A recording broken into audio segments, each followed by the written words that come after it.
안녕하세요.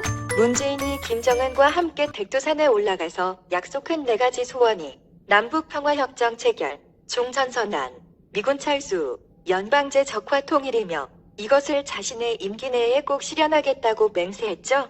임기가 2022년 3월 9일까지이니까 지금부터 27개월 안에 적화 통일하겠다는 것이며 실제로 문재인이 원하는 로드맵 그대로 착착 진행되고 있습니다.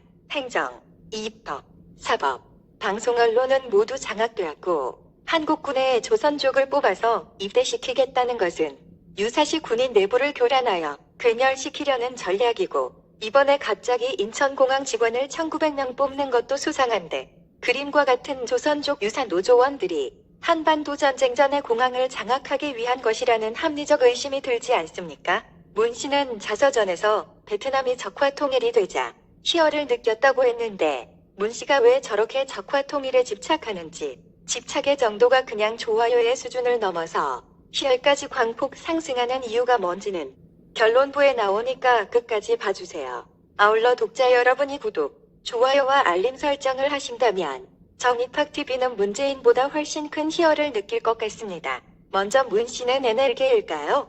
PD계일까요? 사진에는 임종석과 조국이 서로 째려보는데 눈빛이 견원지간처럼 살벌하죠. 마치 중국 공산당의 상하이방과 태자당, 공청단의 권력투쟁과 닮지 않았습니까? 잘나가던 조국을 쓰러지게 만든 비리 정부는 NL계 임종석이 흘린 것입니다.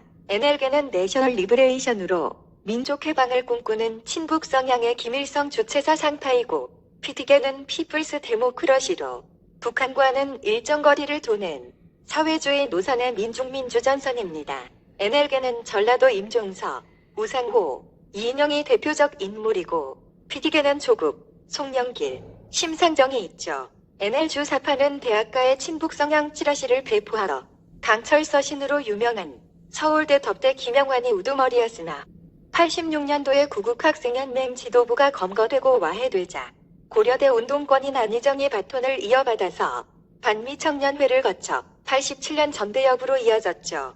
여권의 임종석, 이인영, 우상호 의원, 오영식, 한병도 등이 전대협 출신입니다. 청와대의 연설기로 비서관 신동호와 윤건영 등이 NL계로 분류됩니다.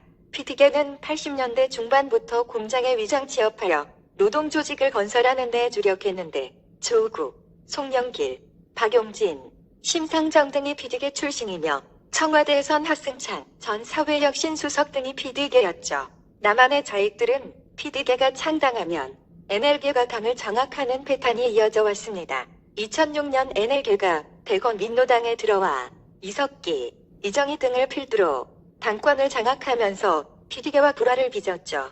이후 2012년 유시민, 이정희, 노회찬, 천호선, 김재현 등이 통합진보당을 창당했으나 이석기가 내라는 모 사건으로 체포되었고 박근혜는 통진당을 해산시켜버렸습니다. 개성공단 폐쇄와 통진당 해산은 적화 통일의 시기를 연기시킨 신의 한 수였죠. 하지만 NL계와 PD계에 의해 장악된 남한 땅에서는 정말 무서운 일들이 벌어지고 있습니다. 문 씨는 임기 2년 반 동안 정치, 경제, 사회, 교육, 문화의 모든 분야를 박살을 낸 데다가 적화 통일의 수순이 뻔히 보이니까 문재인을 탄핵하자는 소리가 나오지만 국회 의석수나 헌법재판소 판사들의 성향으로 봐서 가능성은 제로입니다.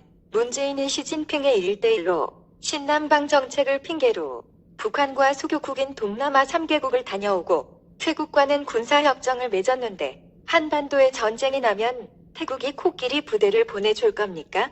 전투식량으로 턴만공을 보내줄 겁니까? 오히려 한국의 군사정보나 탈북자 루트 정보가 태국을 통해 북한으로 넘어갔겠죠?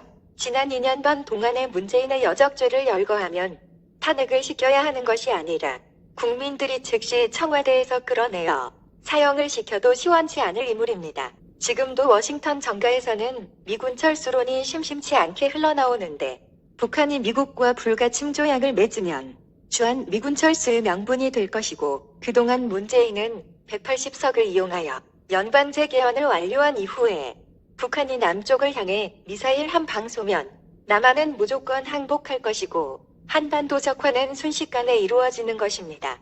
북한이 동해로 발사하는 단거리 미사일들은 모두 남쪽으로 발사했을 때의 거리를 재기 위한 훈련용입니다.